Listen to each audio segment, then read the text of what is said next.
우리는 항상 관심이 교회에 있습니다.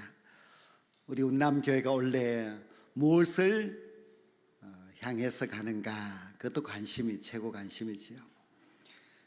저희 교회가 새해의 표를 복음의 사람이여 빛을 발하라 그렇게 정하였습니다. 우리 같이 한번 제가 먼저 하면 여러분들이 따라서 힘차게 한번 해보겠습니다. 복음의 사람이여 빛을 발하라. 여기서 아주 복음의 사람이라고 하는 것부터 알아야 되는데요, 예수 그리스도를 구주로 영접한 하나님의 백성들은 다 복음의 사람들입니다. 복음의 사람들이 해야 될 사명이 무엇인가? 빛을 발하는 것입니다. 이것은 예수님이 하신 말씀입니다. 예수님께서 오늘 이 본문에 보면은 너희는 세상의 빛이라 말씀하셨기 때문에 우리가 바로 복음의 사람인 우리가 빛을 발해야 되는 그런 사명이 있다는 그런 말씀입니다. 예수님은 아주 빛과 굉장히 어울리고 또 관계가 있습니다. 예수님은 비유로 한다면은 태양빛과 같습니다. 우리는 달빛과 같습니다. 달은 스스로 빛을 내지 못하고 태양으로부터 빛을 받아서 반사하지요. 그래서 예수님이 없으면 우리가 빛이 될 수가 없습니다. 그리고 예수님께로부터 빛을 받지 않는 자는 또 빛을 발할 수가 없습니다. 그래서 우리는 예수님의 그 빛을 세상 모든 사람들에게 비추고 나누어 주는 그런 사명자들입니다. 하나님께서 태초에 천지 만물을 창조하실 때에 첫째 날 창조하신 것이 빛이라고 하는 것을 여러분 잘 알 겁니다. 하나님께서도 빛이 가장 소중하다, 빛은 꼭 있어야 된다는 것을 잘 알고 계셨기에 빛부터 창조를 하셨습니다. 예수님께서 우리에게 너희는 세상의 빛이야 그렇게 말씀하셨다면은 우리가 세상과 관계가 있는데 세상과 우리는 어떤 관계가 되느냐 하면은 세상으로부터 우리 빛된 우리들은 소중한 존재가 되어야 합니다. 우리가 빛이라면은 세상 모든 사람들이 예수님을 믿는 사람들은 소중해, 꼭 필요해, 없어서는 안 돼, 그런 관계가 되어야 한다는 그런 가르침을 주고 있습니다. 그런데 예수님께서 너희는 세상의 빛이라 말씀하실 때에 그 세상은 어떤 세상이냐? 어두운 세상입니다.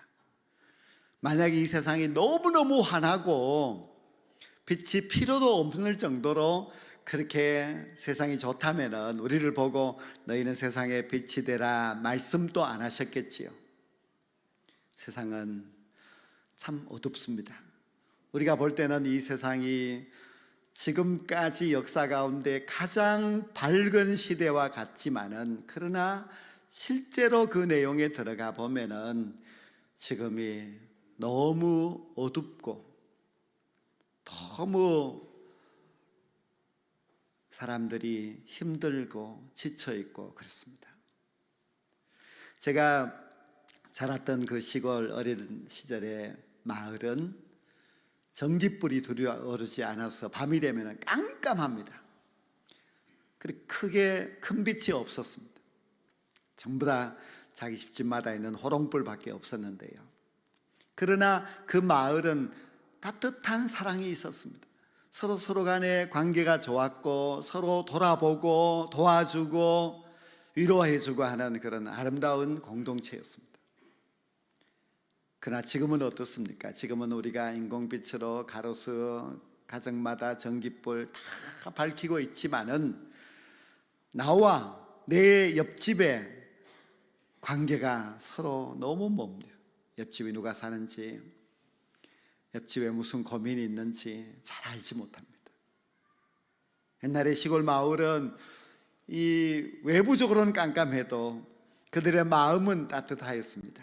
그러나 지금은 인공적인 빛으로 세상은 환하지만은 사람들의 마음은 참 힘들고 무겁고 그렇습니다. 지금 우리나라에서는 하루에도 10명 이상 고독사로 죽어가고 있습니다. 고독사, 혼자 살아가면서 아무런 연고도 없이 혼자 조그마한 방에서 살다가 그렇게 죽습니다. 어떤 사람은 죽은 지 몇 주가 지나서 발견이 됩니다. 이 사람이 죽었지만 아무도 찾아오는 가족이 없습니다. 그런 사람들이 너무 많고 그런 사람들이 자꾸 죽어가고 있어서 안타까운 이 나라가 그렇습니다. 근데 지금 연세가 많은 노인들이, 독거노인들이 많죠. 우리나라는 200만 명이 독거노인들입니다.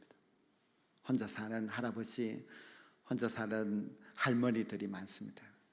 저희 아버지도 독거노인 혼자 살아가고 있는데요, 외롭다고 말씀하시는데 독거노인들은 다 외롭지요. 뭔가 서로 이야기 나눌 사람도 없고 참 외로운 것이 참 어른들입니다. 우리 교회도 물론 독거노인들이 또 계시고 또 이 지역에도 그런 분들이 참 많이 있는데요, 소통할 젊은 사람들은 그래도 소통을 하려고 이제 핸드폰으로 또 이렇게 SNS로 친구를 맺고 서로 하고 이렇게 합니다. 그런데 여러분, 기계는 기계일 뿐이지 기계는 따뜻함이 없습니다. 기계를 통하여서 서로 소통한다고 하는 것은 더 외로움만 커질 뿐입니다. 코로나 시대가 되면서 달라진 것이 있다면 너무 비대면 사회가 되어가고 있습니다. 교회도 비대면 예배를 드리라 해서 비대면 예배가 자꾸 정착이 되어서 교회를 나오지 않고 집에서 영상으로 예배를 드리는 사람들이 많아졌습니다. 얼마나 많은가 하면은 전체 기독교인 중에서 한 25%, 4명 중 1명은 지금 집에서 예배 드리고 있는 그런 형편입니다. 회사도 자꾸 비대면하고 이렇게 하지요. 그 사람들이 이제 서로 만나지 아니하고 만나야 즐겁고 한데 만남이 자꾸 끊어지고 하니까 자꾸만 이제 홀로 살아가는 그런 삶이 됩니다. 교회는 서로 만나야 되고 만나서 예배드리고 만나서 친교하고 만나의 힘을 얻어서 봉사도 하러 나가고 전도도 하러 나가고 하는데 만나지 못하게 하여서 교회가 아주 큰 피해를 보았습니다. 그래서 앞으로 교회가 전도가 더 힘들지 않는가 이런 생각도 합니다. 그러나 우리가 좀 반대로 생각해 보면은 오히려 이것이 우리에게는 좋은 전도의 기회가 될 수 있습니다. 사람들이 서로 만나지 못하고 서로 소통이 어렵고 만나주지 아니하고 자기의 고민을 털어놓을 곳이 없어서 외롭게 살아가는 사람들에게 우리 교회가 더 가까이 다가가서 그들을 위로하고 사랑하고 그리고 만나서 그들의 모든 이야기들을 듣고 위로해주고 하면은 오히려 교회가 더 빛이 되어서 세상을 아름답게 할 수 있는 그런 기회가 될 수가 있습니다. 예수님은 이 세상에 오셔서 그 요한복음 9장 5절에 보면은 내가 세상에 있는 동안에는 세상의 빛이로다 그렇게 말씀하셨습니다. 자신이 세상에 있는 동안에 세상의 빛이라고 하셨는데요, 예수님께서 어떻게 빛으로 살아가셨는가 한번 가만히 생각해 보십시오. 예수님은 배고픈 사람들에게 먹을 것도 주시고 또 병든 사람에게 찾아가셔서 병도 고쳐주시고 죄 지은 사람을 만나서 그 죄도 용서해 주시고 세상에서 소외되고 버림받은 사람들의 친구가 되어주시고, 예수님은 그 공생애의 삶을 가만히 보면은 굉장히 따뜻한 빛이라는 것을 알 수가 있습니다. 굉장히 예수님은 참 막 잘 먹고 부자들을 만나고 권력을 추구하고 그런 것이 없이 항상 낮은 곳에 가셔서 힘들고 어렵고 외로운 사람들의 위로자가 되시고 친구가 되시고 치료자가 되고 그렇게 하셨습니다. 예수님은 보라, 내가 세상의 빛인데 빛은 이렇게 하는 것이야 하고 우리에게 아주 시범을 잘 보여주셨습니다. 빛이라고 하는 것은 항상 따뜻한 빛이 되어야 합니다. 빛은 외로운 사람들, 병든 사람들, 힘든 사람들에게 가서 친구가 되어주고 말벗이 되어주고 또 그들에게 용기를 주고 또 없으면 도와주기도 하고 하는 것이 바로 빛의 사명입니다. 주님은 자신이 빛으로 살아가시다가 이제 우리에게 바톤을 넘겼습니다. 너희가 이제 세상의 빛이다, 그렇게 말씀을 하셨습니다.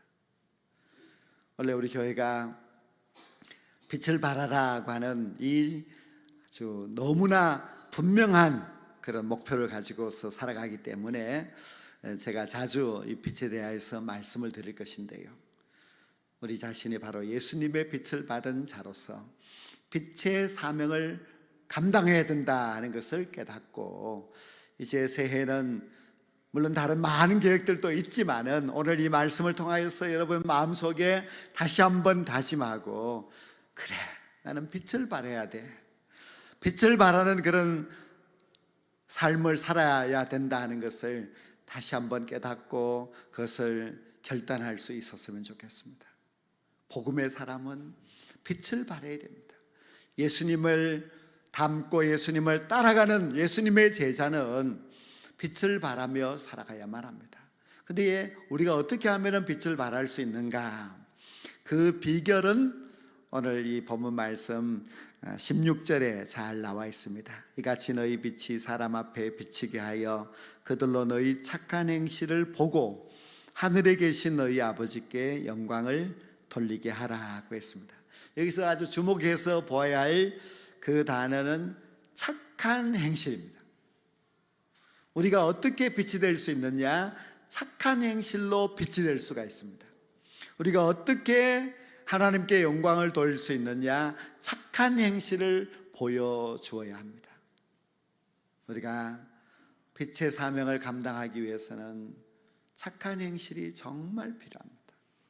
예수님이 그렇게 하셨던 것처럼 우리도 예수님을 본받아서 착한 행실로 주님의 빛을 세상 사람들에게 발할 수 있어야만 합니다. 착한 행실, 그 선행인데요, 우리 한국 이제 개신교회가 통계적으로 보면은 우리나라에서 선한 행실, 착한 행실을 가장 많이 합니다.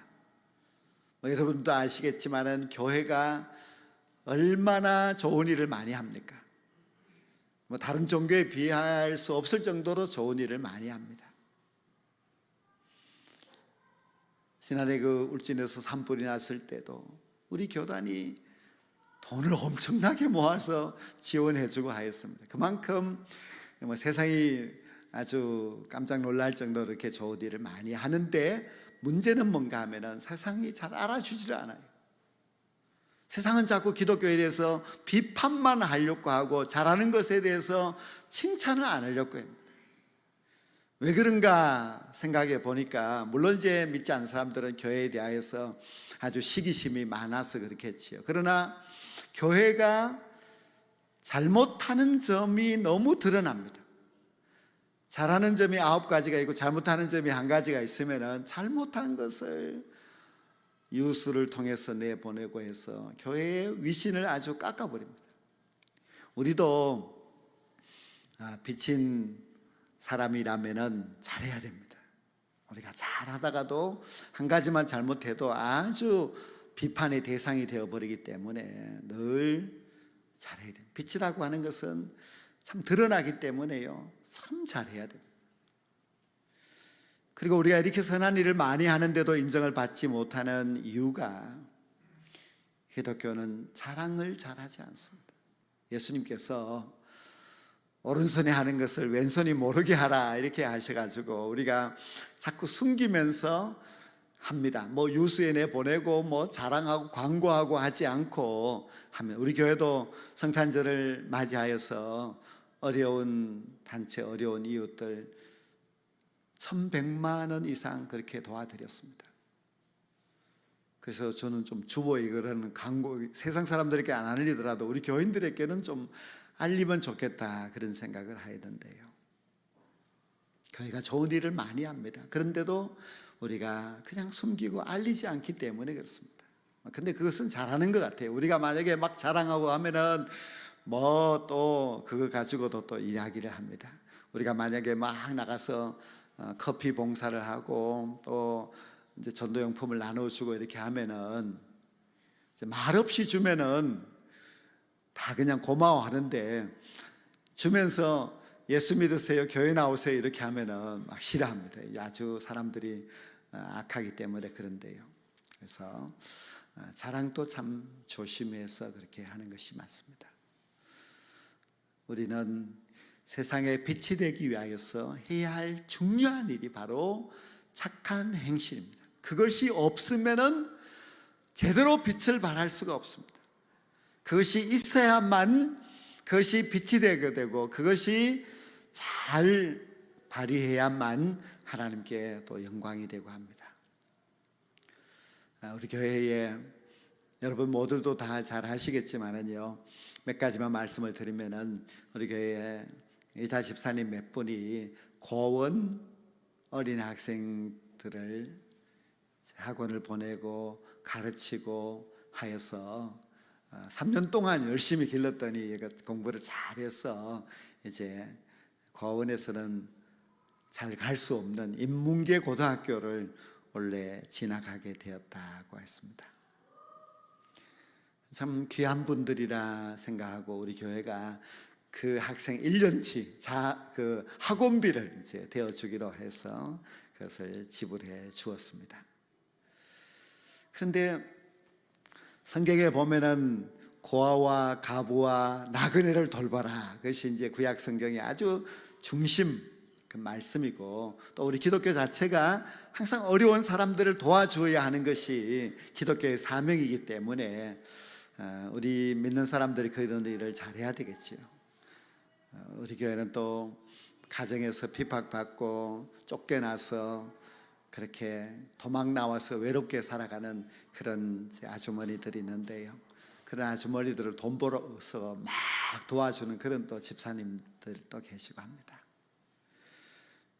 그래서 우리는 정말 세상에서 버림받고 부모에게 버림받고 그렇게 외롭게 자라가고 있는 그 불쌍한 고아들, 또 가정에 살지 못하고 쫓겨나서 숨어 있어야 되는 외로운 그런 분들, 그리고 저 양로원에서 요양원에서 그저 아무도 찾아오지 않아서 외롭게 천장만 바라보고 있는 그런 어른들, 그런 사람들에게 우리가 좀 찾아가주고 위로해주고 힘이 되어주는 그런 착한 행실이 정말 필요합니다.